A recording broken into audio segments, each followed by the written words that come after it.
Ochranári boli od rána v teréne a monitorovali rozsah škôd v okolí Monkovej doliny. My sa už spájame s riaditeľom správy nášho najstaršieho národného parku. Dobrý večer, pán Oleksa. Vy ste dnes boli priamo v teréne, tak ako to hore vyzerá? Dobrý večer. Hore to nevyzerá dobre. Chodník je na viacerých miestach zosunutý, na niektorých miestach dokonca zničený. Je šanca, že sa turisti ešte toto leto budú môcť do Širokého Sedla vydať z Monkovej doliny? Všetko preto robíme.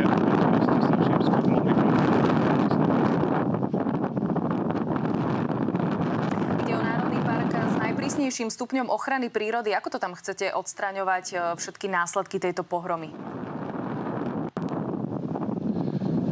Budeme musieť postupovať v súlade so zákonom.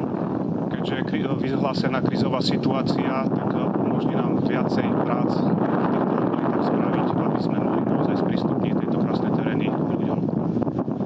Peter Oleksa, vďaka.